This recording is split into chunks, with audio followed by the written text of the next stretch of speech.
getting the silver medal was so cool. My mom was in the stands right behind the people who were giving us the medals, and she was crying, and it was really cool to be getting that medal. It was obviously didn't hit me in the moment what I was receiving, but yeah, just so incredible. Yeah, it was definitely a goal right from the start to try and make the Olympic squad. Obviously, I didn't have a lot of time to do that, just one season, but it was always a goal, and I always knew if I worked hard enough, it was a possibility. Actually getting the call up was pretty surreal. It was amazing, dream come true. But yeah, to be able to go with such a great team was just so much fun. I think growing up in a very athletic family and having two competitive siblings who played every sport that I played really helped me become a competitive athlete and always want to be the best that I could be. And my dad was a football player, and he would run football plays with me and my siblings on the front lawn, and they would be full contact, and he would be quarterbacking for us, and he would send us running all over the yard, and we'd be chasing each other, tackling each other. I think it just really got me into a competitive, aggressive mindset when it came to sport, which really prepared me to play rugby. So I started playing hockey, joined soccer, grade 3, played basketball and volleyball in high school. And then later into high school, my sister started playing rugby. And then I just went and watched a few of her games and thought it looked pretty fun, so gave it a shot. And I think just the physicality of the game, being able to be as aggressive as you want and not being penalized for it was a huge factor in pursuing that further. I actually joined rugby here at UVic in my first year in 2001. I was looking for an ultimate frisbee practice and happened upon the women's rugby team. My dad and my brother played when I was growing up, but I didn't know that women played. So it was my first experience seeing that. I remember just sitting there watching and thinking, this is a cool sport and something that I would like to try. So I went up to the head coach at the time and asked if I could try out, and he said yes. So I came back the next week with a bunch of my dad's rugby clothes and tried out and made the team, and then played 5 years here at UVic.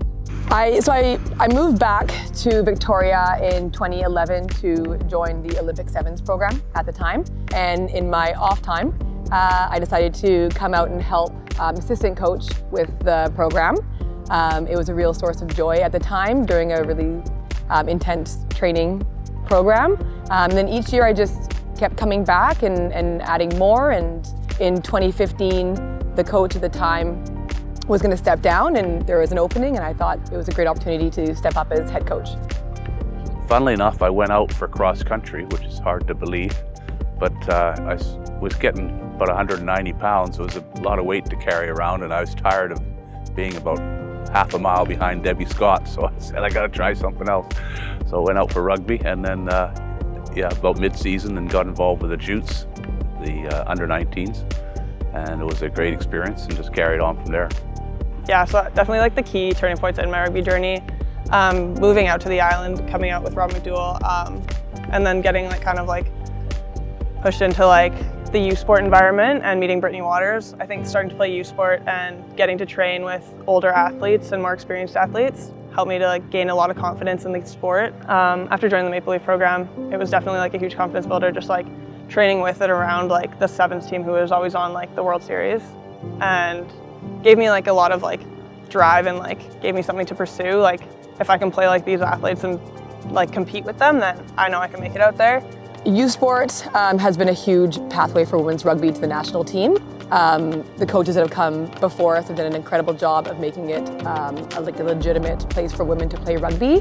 UVic in general, in the past 5-10 years, has been a real hotspot for athletes to come and put their hand up and get noticed. And the Maple Leafs program and the National Sevens program have been based out of here as well. So yeah, UVic has been a destination for athletes that want to play at the next level. Yeah, I definitely chose UVic just to be closer to the Rugby Canada program. Just being so close and being able to do school and try and pursue playing for Team Canada was a huge factor in me choosing UVic. When I got called up to play for the sevens team in Dubai, I was really happy, obviously. It was really cool to actually get out there with some of the friends who I've been training with for a year. It was pretty surreal. It was a dream come true to get out there, and I just kind of had the mindset of I have nothing to lose, I'm just gonna send it, and it went well. It was so cool to score my first try against the US in extra time to win the game. That was a pretty cool moment, I feel in my rugby career. Yeah, and then just to have like such a good season with like such an incredible team who was supporting me like the whole way through and such great coaches, I think like really like is the reason that I was able to like achieve like Rookie of the Year, just like being surrounded by such great people and athletes who were supporting me all the way. This past summer, watching Carissa and other alumni play at the Olympics was surreal. Such a proud moment for me as a coach, and yeah, that's pretty much everything you want as a coach, is to see your athletes thrive and reach their goals, and that's the ultimate goal, so it was incredible. Well, from my own personal experience, I came from a tiny little school to a huge conglomerate. You know, you get lost in the shuffle. It's difficult to find your identity. It's a tough time in life for teenagers transitioning from high school to university. And for me, this sport, and I'm sure it's the same for many, gives them a sense of purpose and meaning, something to strive for, something to try and be excellent at, gives you focus. And that's all just going to make you a better student and a better person.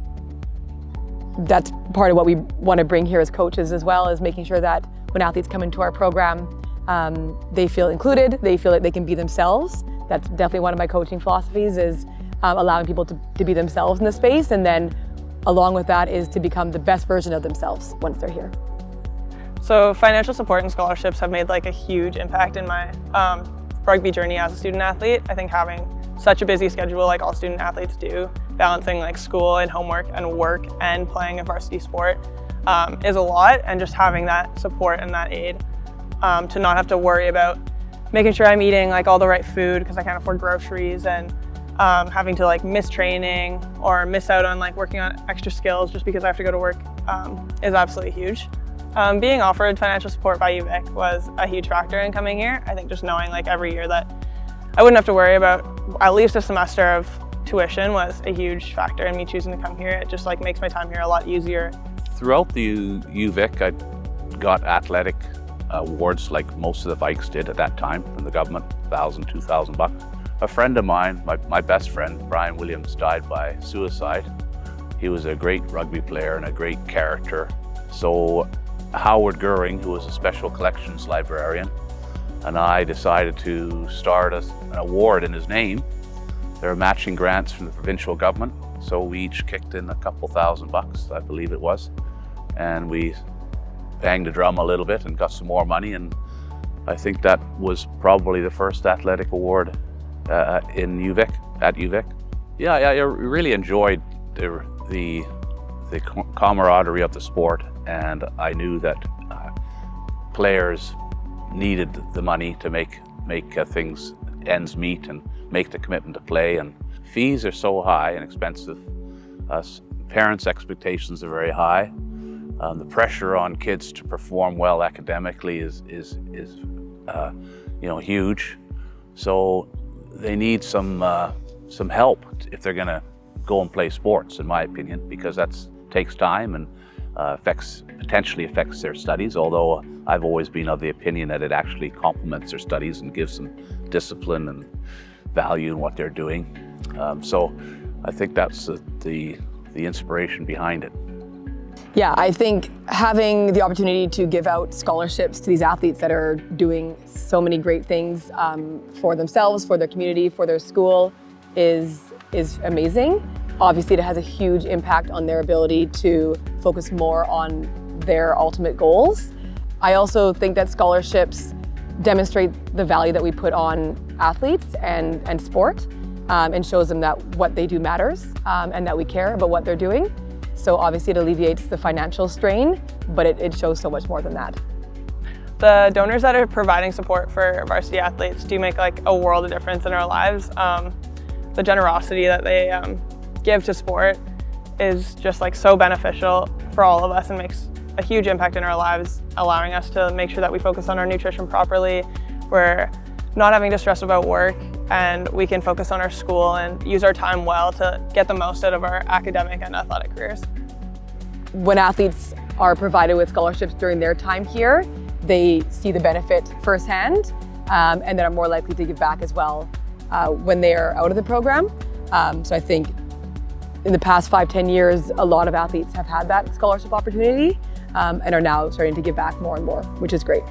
Sometimes it it was, you know, you feel like you don't want to do it because you don't have a lot of money at the time, but you give a little bit, you give a lot. It depends on your circumstance, and it's good. You know, the old Governor General of Lamb was his name. He was a wonderful guy, and his whole speech was on how the importance of giving while you're alive, not when you're gone, because that's when you can enjoy the effects of what happens with it.